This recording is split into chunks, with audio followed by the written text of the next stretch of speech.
തന്നെ ബുദ്ധമത വിശ്വാസികളുടെ ബുദ്ധിസ്റ്റ് സെറ്റിൽമെന്റാണ് ഈ ഗ്രാമൂരിലെ ഗോൾഡൻ ടെമ്പിൾ എന്ന് പറയുന്നത്.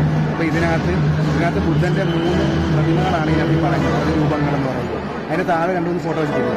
അത് നമ്മുടെ ദലൈലാമയുടെ കേട്ടോ, പൊളിറ്റിക്സിലോട്ടൊക്കെ പഠിച്ച് കാണും ദലൈലാമ. അപ്പോൾ അയാൾ ഇവിടെ വന്നതിന് ശേഷമാണ് നമ്മുടെ ഇന്ത്യയിലേക്ക് ഈ ബുദ്ധിസ്റ്റ് ആശയങ്ങളും മറ്റു കാര്യങ്ങളൊക്കെ കൊണ്ടുവരുന്നത്. അപ്പോൾ അതിനുശേഷം ബുദ്ധന്മാരെ അല്ലെങ്കിൽ ബുദ്ധമതത്തിൽ വിശ്വാസിക്കുന്ന ബുദ്ധന്റെ അനുയായികൾ ഏകദേശം 1500 ആളുകളും അതുപോലെ തന്നെ 600 മറ്റ് ഇതിനെ ആശ്രയിച്ച് ജീവിക്കുന്നവരായിട്ടുള്ള ബുദ്ധിസ്റ്റ് അനുയായികളും ഒക്കെ ഐഡിയോളജി ഫോളോ ചെയ്യുന്ന ആളുകളൊക്കെ ഇവിടെ താമസിക്കുന്നത്. അപ്പോൾ ഇതൊരു സ്കൂളും ഒക്കെ ഉണ്ട്. അവിടെ ചില്ലിനെ തുറക്കുന്ന പിള്ളേരൊക്കെ ഉണ്ട്. അവർക്ക് ഇതിൻ്റെ ഹോംവർക്ക് ചെയ്യാത്തുള്ള ശിക്ഷയാണ് ആ ചില്ല് കഴുകാറുള്ളത്.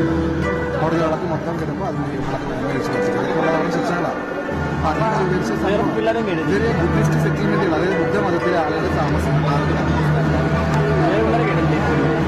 ഇവിടെ വേറെ ആളുകൾ പഠിപ്പിക്കില്ല. എല്ലാം ഇവർ താമസിക്കുന്ന ഇയാൾ തിരിച്ചു വന്നത്